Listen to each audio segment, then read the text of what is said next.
Hey everyone, it's Brendan. I'm going to explain buffers here really quickly, help everyone understand it. So what a buffer is buffer is a mixture of a conjugate acid, or an acid and its conjugate base. So a buffer is a mixture of an acid, a weak acid, to be specific. Acid and its conjugate base.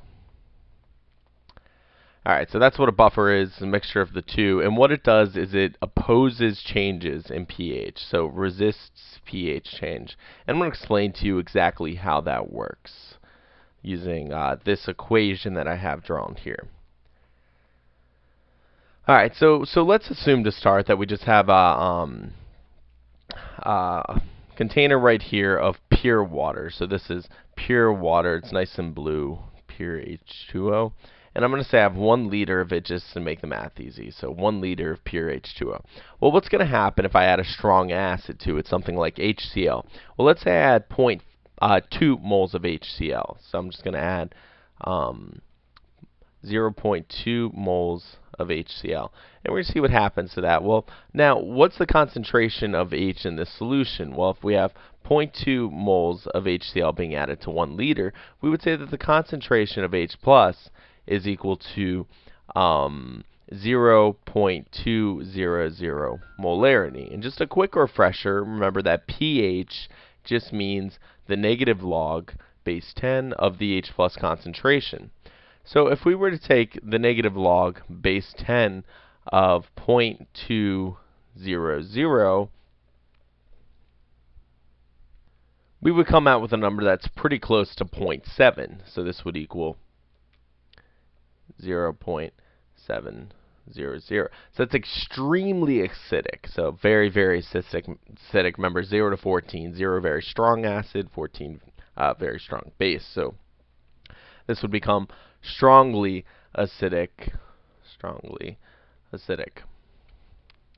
Now let's see what happens when we add the same amount to a solution that's buffered. So now instead of pure H2O, what I'm going to have over here is I'm going to have a solution that's a mixture of H2O as well as a buffer. So this solution, prior to anything else being in it, is going to have some amount of a buffer.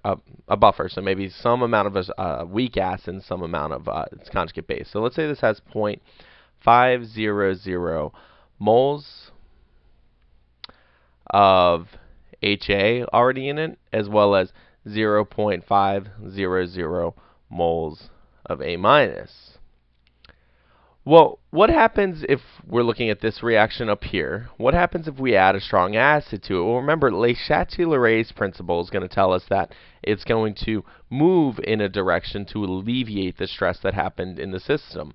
So initially, we would be starting out with 0.500 moles of HA as well as 0.50, oops, not that one, 0.500 moles of A minus.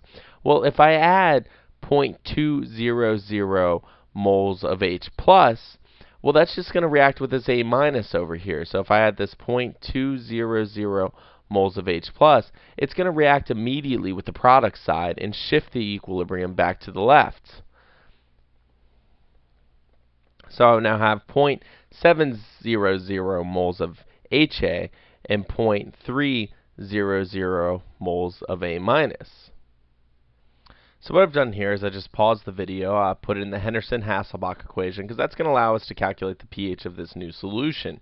Well, we didn't pick a particular acid, so I'm just going to make up a pKa. A pKa of a weak acid might be something like maybe like 4.7. So we're just going to say the pKa of this weak acid is 4.7. That's typically the pKa of a lot of organic or carboxylic acids, your COOH group.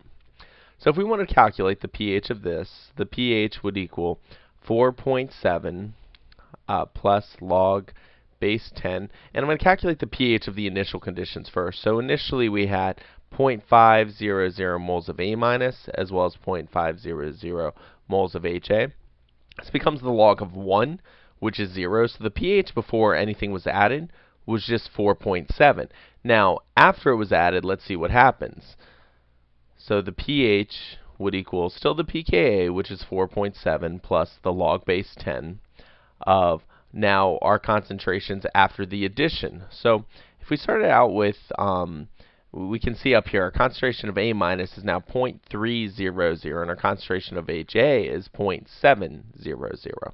So this will become log base 10 of 0.300 over 0.700 or 3/7.